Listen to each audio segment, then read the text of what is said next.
Hey folks, welcome to Exposed and Fired. Today we're exploring a bunch of viral Karen incidents and the aftermath behind each one. So settle in and enjoy some justice being served. I don't give two shits that families are being separated if somebody's getting deported. I actually find it hilarious. It gives me a great deal of comfort. I'm actually laughing at you that you're sitting there crying for attention.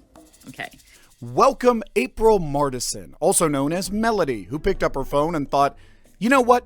Let me post the worst take imaginable. She called people subhumans. Then, for the grand finale, she said anyone crying about deportation should just go with them. Let's just take a look and you'll see what I mean. I don't give two shits that families are being separated if somebody's getting deported. I actually find it hilarious. It gives me a great deal of comfort. I have no sympathy that your child might grow up without a father because he got sent back to Mexico or whatever. I mean, y'all are welcome to go with him. Don't forget that's an option. That's a choice that you're making, right? I don't have any sympathy for your little videos that you're making on social media with all the tears. I don't give a shit. I'm actually laughing at you that you're sitting there crying for attention. Okay. I find you guys to be subhumans. All right. Now, while you're sitting there judging me because I don't care that families are going to be separated from each other, I'd invite you to recall that hundreds of J6ers were separated from their families for something that equates to little more than a trespassing charge.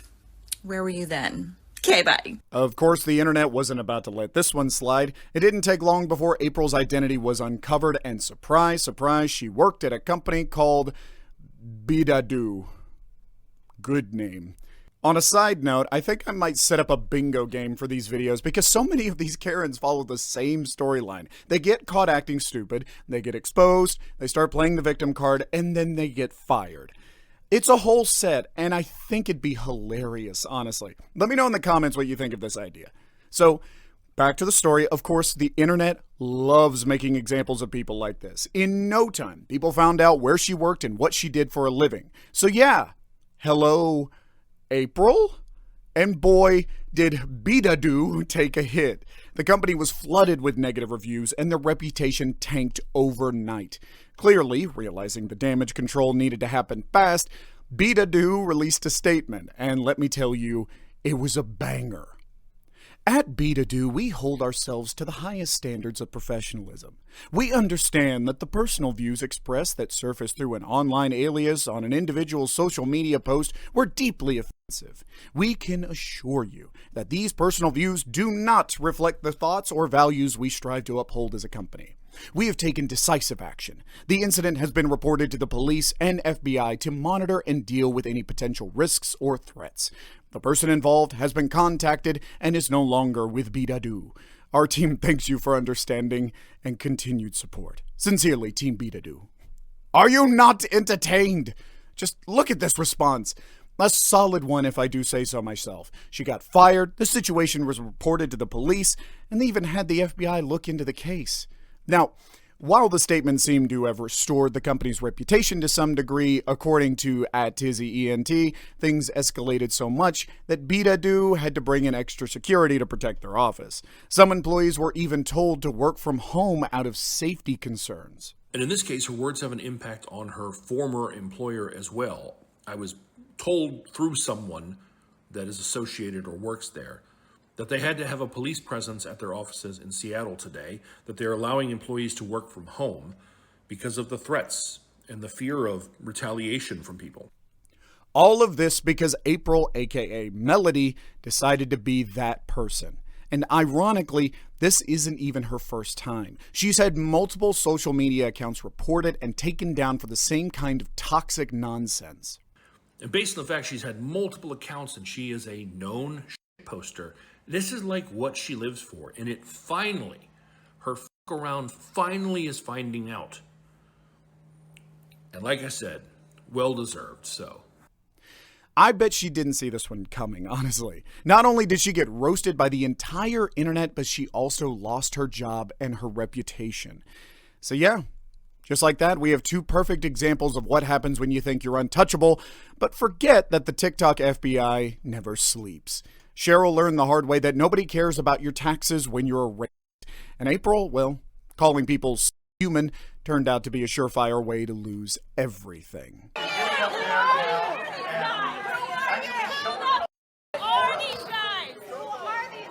So, what exactly went down at this Idaho Town Hall meeting? How does someone get dragged out of a public meeting without anyone stepping in, as we just saw in the clip? Well, it was supposed to be a regular town hall moderated by Ed Bajarena. Sorry if I got your name wrong, by the way. You know how these things go. People speak, opinions clash, sometimes things get heated, but that's normal.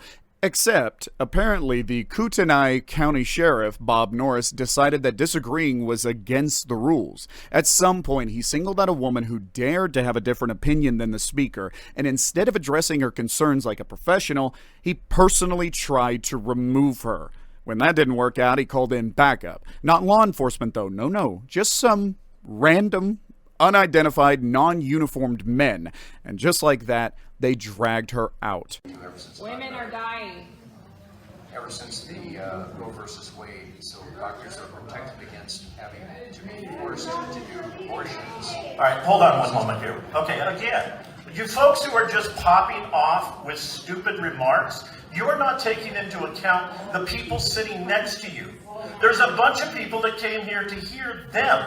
There's an opportunity for you to sound off, but not right now. It's not a town hall. You're not smart enough to know that. You're just crazy people. And what we're doing right now is just pausing while we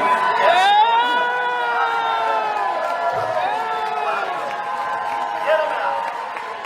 If you can't be civil, get out.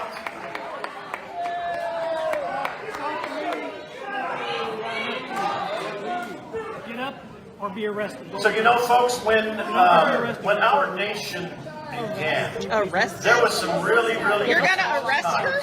No, I'm not recognizing you. What would you like to do? So yes, we're going to get to him. We're going to get to him. I promise. We'll give him plenty of chances. It's not a negotiation. But you know, the problem is the folks. Oh look! I'm telling you to leave. Look at that! Oh, he's showing how intelligent he is with all the fine words that he has. This was the commission that came here to disrupt so that the citizens can't hear. The reality is there's a whole bunch of great things that are happening. The problem is we got a bunch of rabble-rousers who just won't allow it to be spoken. So, you know, the thing is, what I'm doing up here is I'm simply over-talking you because your voice is meaningless right now. And we're just taking care of the rabble-rousers. And eventually what's going to happen is everything's going to settle down and we'll get back to hearing the legislators. Because really, you didn't come here to listen to me. I just happen to have a nice loud voice and a big microphone. And I can talk over all of you. And I can just talk for on and on and on. And look at this little girl is afraid to leave. She spoke up, and now she doesn't want to suffer the consequences. Isn't that the problem that we're struggling with so many of the kids today? Is they want to behave poorly and then not struggle with the consequences. That is shameful. I think what we've got right now is a situation where these folks are trying to filibuster and shut this whole program down. Unfortunately, they're being successful. To all of you who came here to hear the legislators, I applaud you for sitting there and quietly listening. I promise we will get back to you. In the meantime, we've just got to be a little aggressive with some of these folks here. Here. Oh, no, I should be removed. I should be allowed to cry and yell and scream. I should be allowed to interrupt. Let's go. Don't touch her. Excuse me, Sheriff Norris. This gentleman is assaulting you. Out This now. man is Out now. Let's go. This man is assaulting you. Is this your deputy? Is this your deputy? No, don't fucking touch us. Is he a deputy? Who are those? These are deputies. Who the are these men? So how about that? Hey!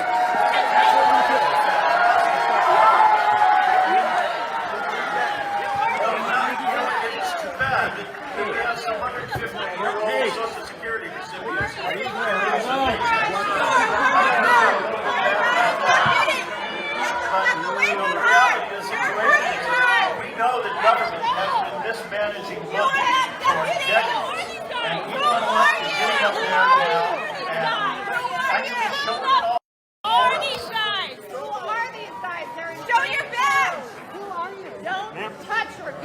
Just cooperate, it'll be 100 times better. Yeah, that's what they say to rapists and show up in Houston. You refuse to identify yourself. City Who are you? Who are you? To come here today, and I applaud them for doing so. Thank you for coming. But the problem is this.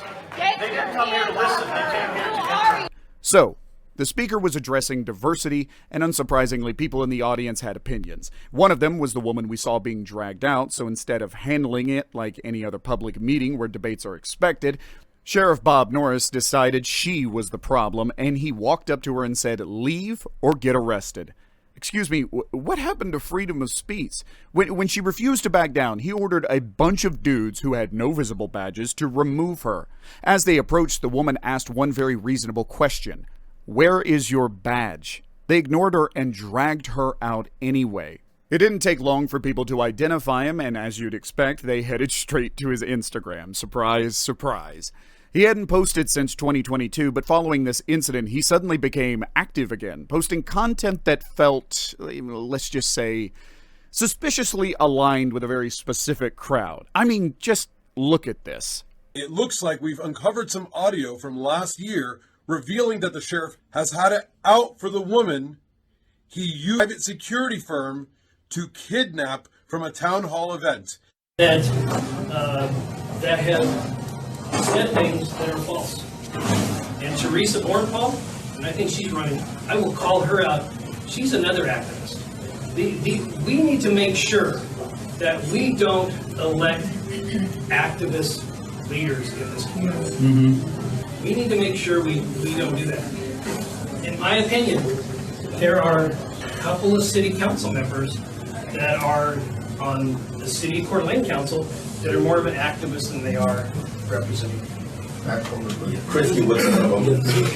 So, I mean, we need to make sure that we elect leaders that really understand what their role is and not activists. As more time passed, the woman Bob Norris had forcibly removed was Dr. Teresa Bornpaul. Apparently, dragging her out of the town hall wasn't the only thing he had in mind. He got her arrested, but she was later released, thankfully. Meanwhile, Bob Norris faced no consequences for this. And I'm sure you're all still wondering what's really going on. Well, it turns out Bob Norris had a personal vendetta against Dr. Bornpaul. She had previously run for office and he wasn't pleased about it. He even publicly questioned why an activist like her should hold office, but don't take my word for it. That's why. It's because he knew who she was. Because she had previously run for office, she's smarter than they are and far more qualified, and they were threatened by her. That's why they kidnapped her that night. This needs to go viral. Sheriff Norris needs to be in jail. So the good news is that the prosecutor had dropped all charges against this woman, and now the focus had just turned to Bob Norris, who has, in fact, been accused of fraud, collecting disability funds while still working another job.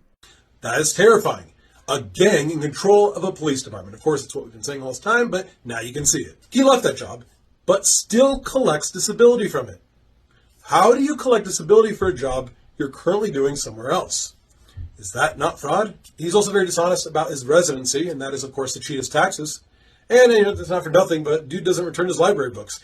But now that Bob Norris has exposed himself and people are catching on to his fraud he's been pulling, the tide has completely shifted in favor of Dr. Teresa Bornpaul. Support is pouring in, and to top it off, people have launched a GoFundMe for her, one that's already pulled in over $330,000 to help her fight back against these crooks. And while things are looking up for Dr. Bornpaul, Bob Norris's world is falling apart. Investigators started turning their attention to his fraudulent disability claims because, let's be real, if you can physically manhandle someone, you're most likely fit to work. And LaSarah, the body in charge of the disability evaluation, had this to say. LaSarah's disability evaluation process involves a thorough review of medical records and examination by a board-approved doctor. The LaSarah Board of Retirement grants disability retirement only if their independent physician confirms that the member is permanently incapacitated and cannot perform their job duties. The board can then approve the disability retirement based on this evaluation. Now, the video we just watched, did that man look incapacitated? Yeah, I didn't think so either. And here's what the sheriff's office had to say. The sheriff's office said in a statement that it would order an independent investigation, though it did not provide any further details. The sheriff stands by the fact that he did not do anything wrong, said Lieutenant Jeff Howard, a spokesman with the Kootenai County Sheriff's Office. But let's be real, this story is far from over. With support for Teresa Borenpol still rolling in and investigators digging into Norris's fraud, it's not hard to guess how this will end. Whether or not I do an update, something tells me Bob Norris won't be collecting those hefty disability checks for much longer. Thank you all so much for watching. Make sure to like the video down below, and I'll see you soon with another video. Her face. What? What were you gonna say? You're what did you say? Are you illegal? I'm illegal? Are you illegal? That is none of your business and none of your concern. Yeah, it is. I pay taxes. That doesn't mean shit. So, this old lady, now identified as Cheryl, must have woken up and chose chaos because for whatever reason, she decided that today was the day to go full rage mode. And this time it was Janet, a 21-year-old, just trying to pick up her McDonald's order. It was just a normal day for Janet, door dashing. She pulled into the McDonald's and parked in a mobile order curbside pickup spot. It was nothing unusual and no rules were broken. She went inside, expecting a quick in-and-out pickup, but by the time she got back to her car, her windows were allegedly cracked, and Cheryl had pulled up beside her in a drive-thru designated spot while waiting for her own order. And then all hell broke loose. Cheryl starts screaming, "This is for mobile orders, you stupid bitch." Now, maybe it's just me, but that's not very nice. And because no Karen meltdown is complete without hand gestures, she had her middle finger flying high at some point. And as if it wasn't enough, she then questions if Janet is illegal and brags about how she pays her taxes. Again! Say it again! This Karen... She thinks she's gonna cover her face. What? What were you gonna say? You're a what did you say? Are you illegal? I'm illegal? Are you illegal? That is none of your business and none of your concern. Yeah, it is. I pay taxes. That doesn't mean shit. What does that have to do here? That's a mobile order and I picked up a mobile order. And what? How do you know I'm illegal? What? Okay, so then be quiet. Don't ask that question. You're very racist. That is racist. You're a Karen. You're a Karen. Don't ever do that again. I hope you get your karma. Cheryl, yeah, because shut up. Shut up. And you just called me an illegal. Go home. Go home. Get your license plate. Miss Girl here wants to be racist, call me illegal because what? Because I got my mobile order and I'm a cunt. What?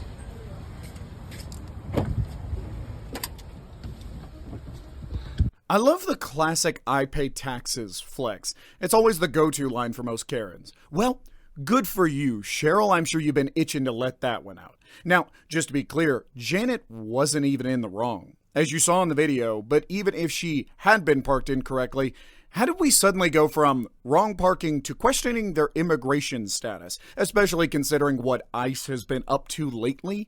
Thankfully, Janet caught the juiciest part of this mess on camera and uploaded it to TikTok. Unfortunately, though, not long after it was posted, TikTok took it down for harassment and bullying. Since TikTok took down my video for harassment and bullying, I'll be reposting soon. TikTok, I think you got the roles reversed here. Pretty sure the person being harassed wasn't the one doing the bullying. But anyway, Janet appealed and the video got reinstated, only to be taken down again almost immediately. So to make sure the conversation didn't appear with the video, Janet dropped all the details in the description. In her words, "Well, Cheryl parked next to me in a drive-thru designated spot while she waited for her drive-thru order, and she decided to say, 'This is for mobile orders, you stupid bitch.' I responded, 'I'm sorry, I just picked up a mobile order.' She then proceeded to say, 'No, you're not. You're just lazy and a damn cunt,' and asked me if I was an illegal. I was flabbergasted, so I pulled out my phone and started recording. Of course, the internet detectives got to work, and it didn't take long before Cheryl was fully identified. Turns out her name is Cheryl Vaux, and she's the president of a company called Productive Solutions. Oh, the irony. Because after this, I'm not sure her company will be productive anytime soon.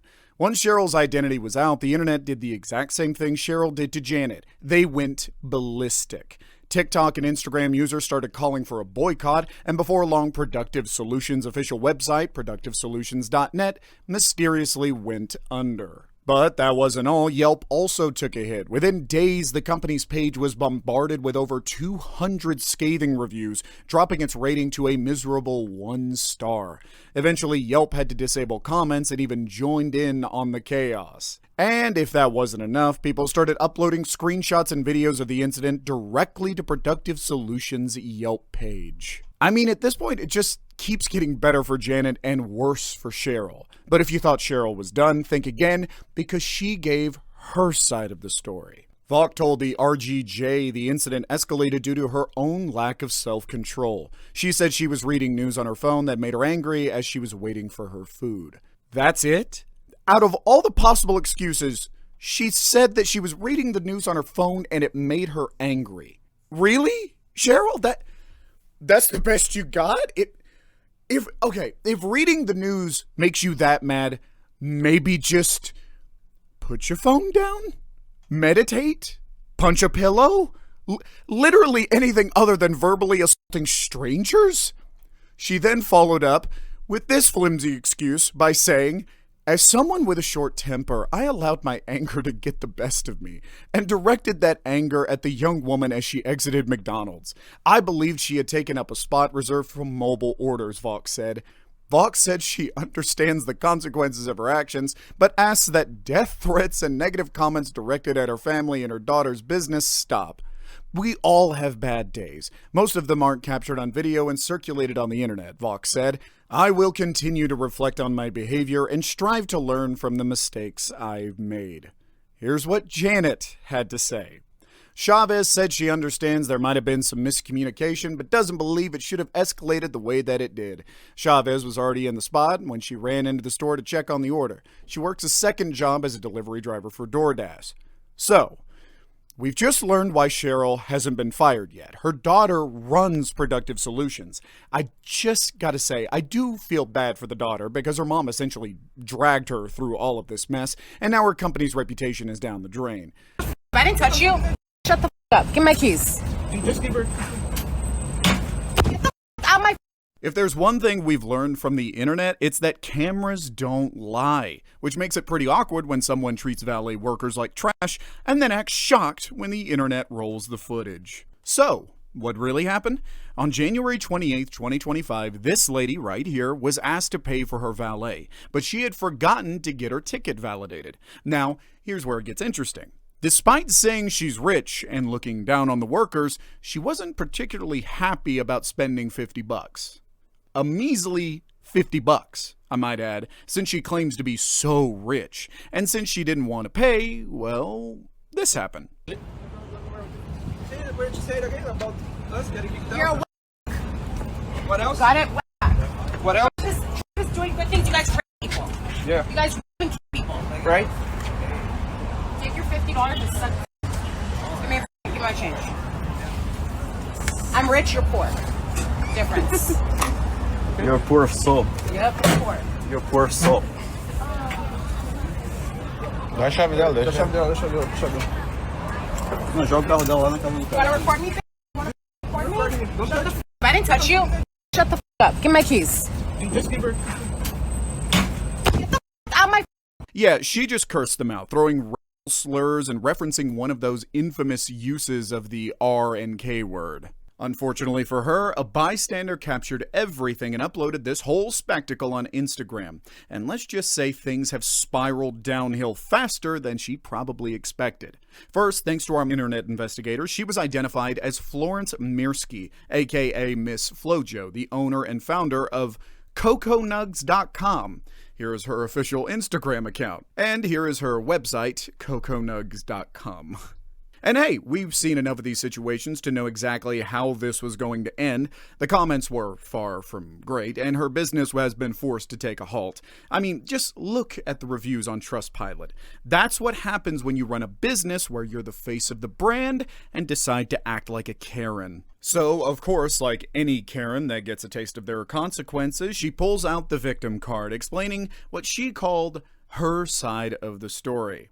I know right now, guys, you may not understand, and I understand how bad it looks. The man that was walking behind me in the video groped me, then tried to flip it on me when I went crazy on him. Unfortunately, I have past trauma and manic episodes that I suffer with every day. That's why I called them rapes and murders. I felt violated.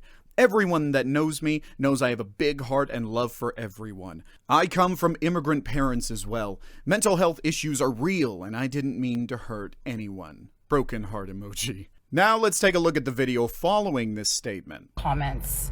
I left my house yesterday in PJs, as you can tell, looking crazy.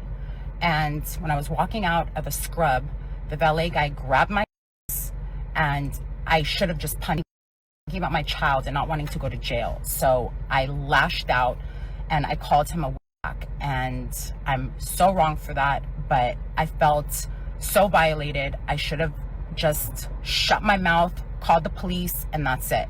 So basically, I'm explaining to everybody, I am sorry for what I said. I've been around Mexicans, dated Mexicans my whole life. My parents are immigrants. I am the farthest thing from race possible. So Florence here, in her side of the story, claims that the reason she reacted the way she did was because of one of these valet guys sexually assaulting her by grabbing her posterior. This is a very serious claim right here, even though it still doesn't warrant the racial slur she made.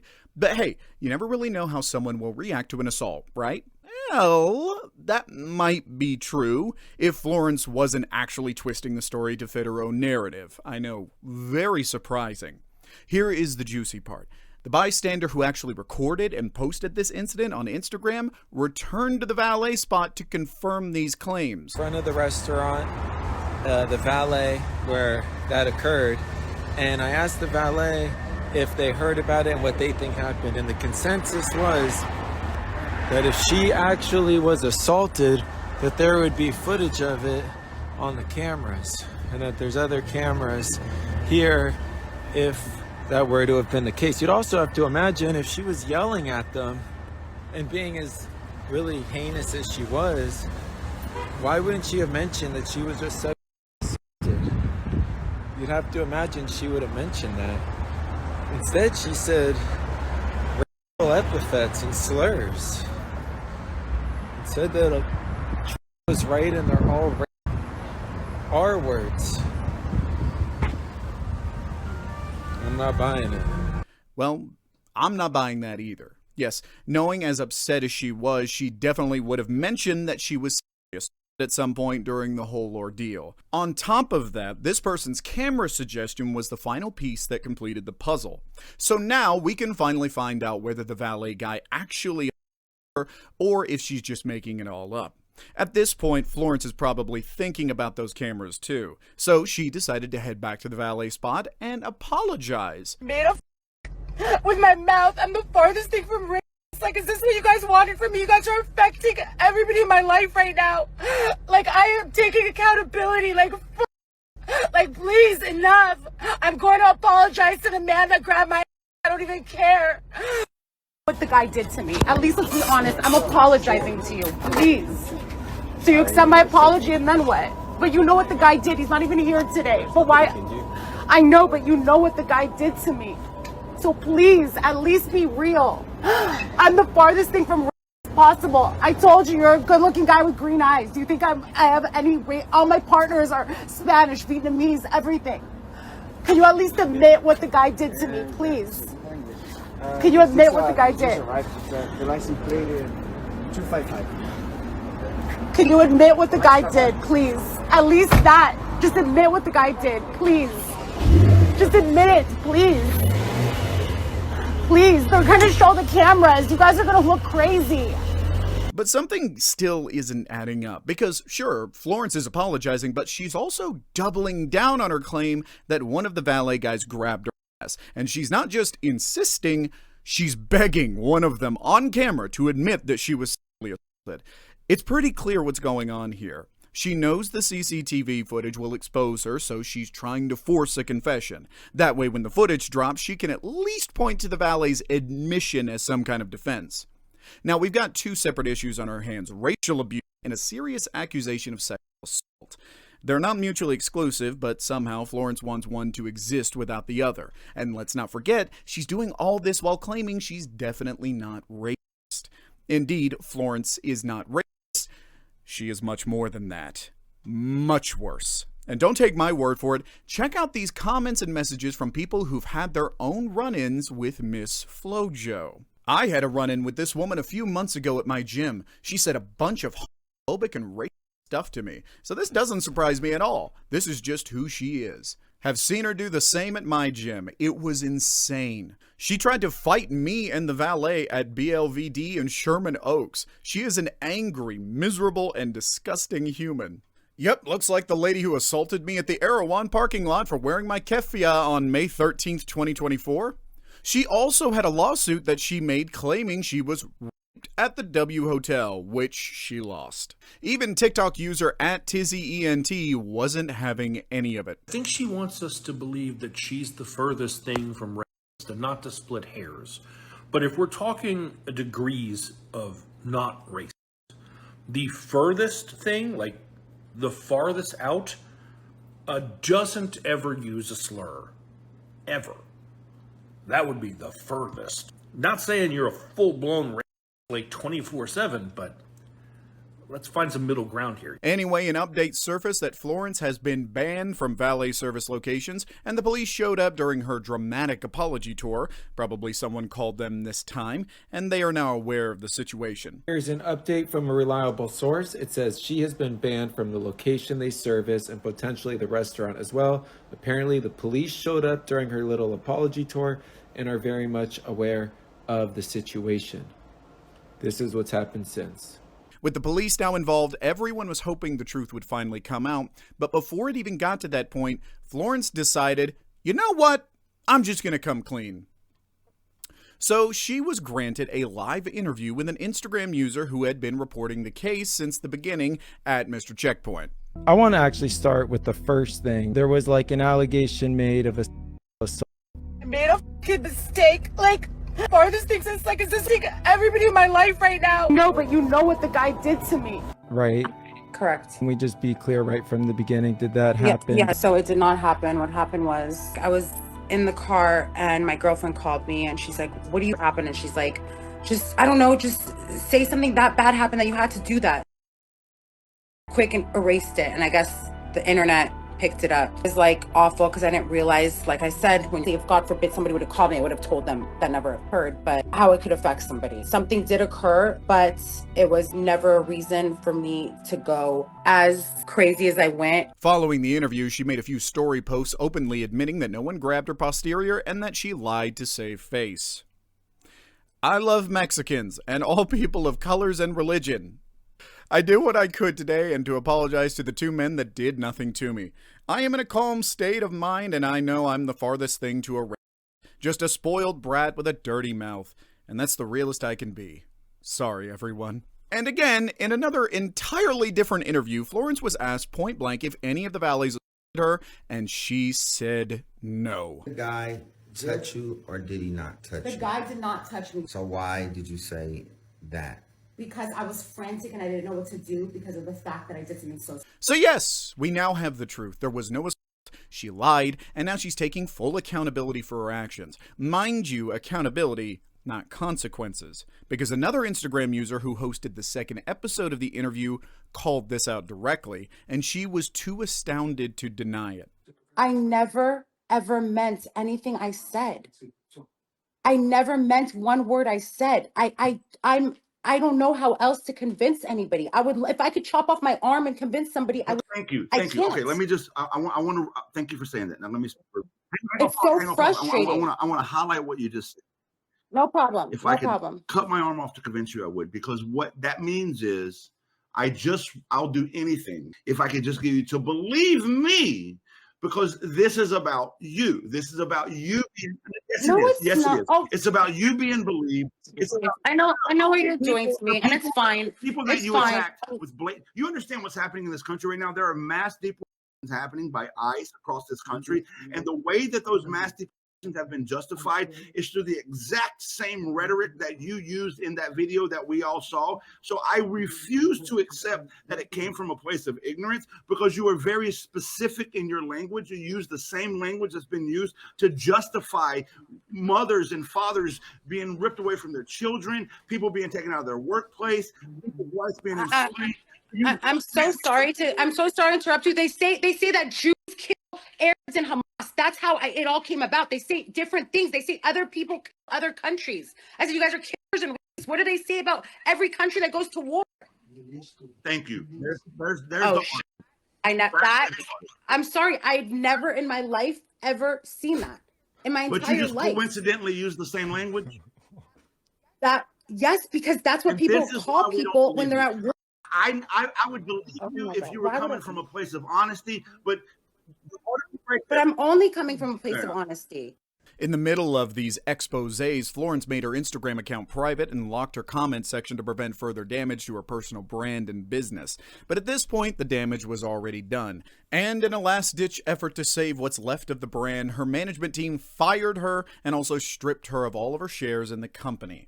Check the statement out here, released by the company. We at Cocoa Nugs do not tolerate racism. The statements made by Florence go against our policies and beliefs as a company and are not acceptable. We have cut all ties with her, and she has relinquished all shares within the company. Here's her letter of termination. I'm just going to leave it on the screen for a few seconds for those who would like to read it. And here's a continuation of the company's statement. We apologize for any pain and suffering caused by your actions. Cocoa Nugs is owned by a diverse group of individuals, including Latin Americans, Asian Americans, African Americans, and Caucasians, some of which are first-generation immigrants. We stand with and support all walks of life and will continue to do so. And with Florence officially fired from her own business, that pretty much wraps up this mess. Thanks for watching, guys. I really hope you enjoyed this video, and I will catch you in the next one. So, a black woman went to a hockey game hoping to enjoy a night out, only to find herself behind someone texting messages that were quite impossible to ignore. Now, I know we're all supposed to mind our own business, but when someone is typing out pure, unfiltered racism right in front of you, it's kind of hard to look away. Shout out to Tizzy ENT, because without him, this incident wouldn't have surfaced on the internet as much as it did. So, we have two characters here, Jimmy and Courtney, and they had a few things to say, like, for example, how black people commit crimes and are too stupid to get jobs.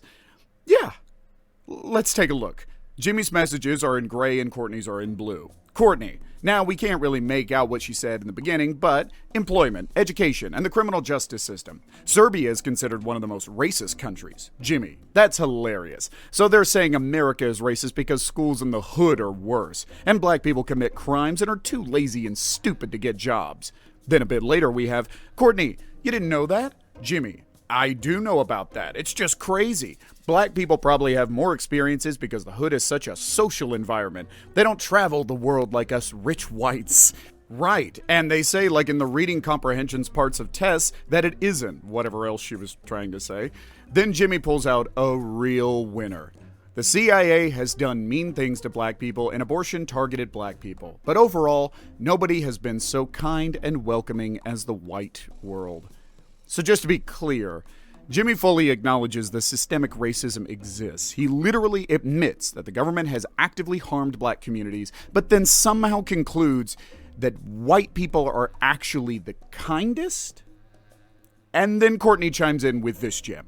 Abortion doesn't target people. Black people just have more sex partners and therefore a higher risk of pregnancy. So we've moved from blatant racism to subtly coded racism, where you disguise stereotypes as observations. It's quite lovely.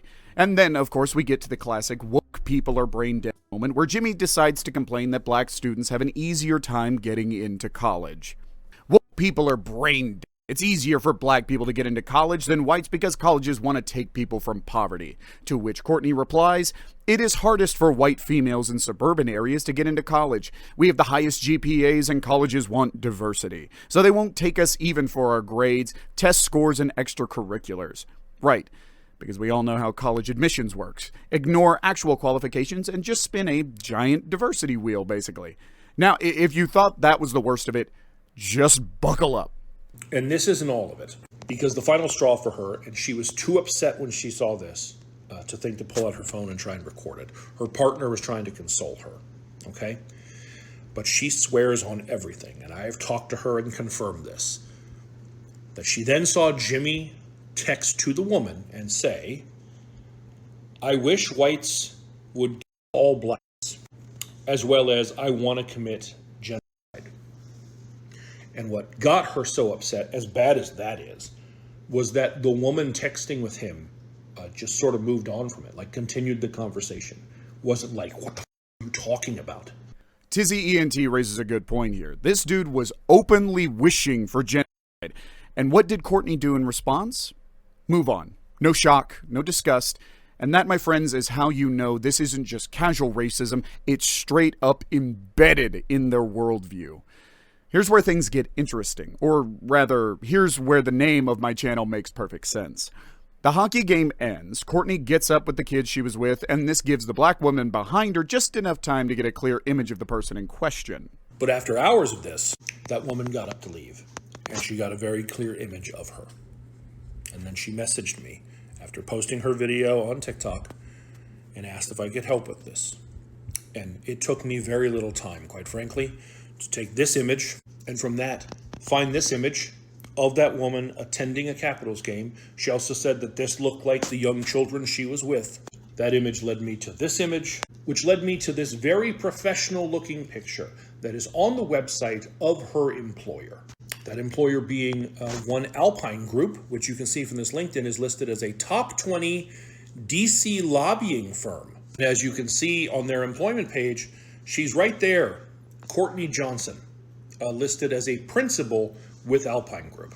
Actually, if you go to her LinkedIn, she's listed as the senior vice president at Alpine Group. And if you go to the Alpine Group website and you click on her picture, it pulls up her bio page. It says that Courtney Johnson was recognized as a top lobbyist by The Hill and is dynamic, experienced, and highly motivated government affairs professional with a proven track record of successful advocacy.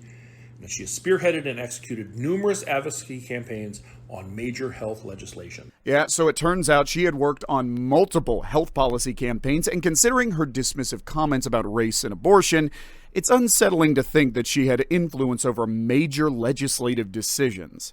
So Tizzy ENT then decided to contact Courtney's boss, who is black, by the way, a hint of irony there, and she wasn't too happy about that. Now, sharing what I found with the victim, we decided not to just jump into a video. And instead, at her encouragement and blessing, I reached out to Keenan Austin Reed, the CEO. I sent those screenshots as well as the image of her, and then said, "The video's available if you want it." She said, "Yes, please send me the video." I sent her that. At first, they placed Courtney on administrative leave, but a few days later, Alpine Group dropped a statement that reads, "Following a thorough internal review, the Alpine Group has terminated the employment of Courtney Johnson effective immediately, due to conduct that is inconsistent with our company's policies and standards. The views expressed are deeply offensive and do not reflect the values or culture of our firm. The Alpine Group remains steadfast in our commitment to maintaining the highest standards of professionalism and integrity across our organization. We have taken the necessary steps to ensure a smooth transition and remain fully focused on delivering excellence to our clients." So yeah, Courtney was fired, which honestly is the bare minimum here. If you're casually discussing like genocidal ideas in public, maybe you shouldn't be making decisions that affect millions of people. And while Jimmy's identity is still unknown, the fact that this whole conversation was exposed is still a win. This is why people record and expose this kind of stuff, because racism doesn't just happen in loud, obvious ways. It also happens in the quiet moments, in the casual conversations, in the texts people think no one else will see, and sometimes the internet makes sure that they do.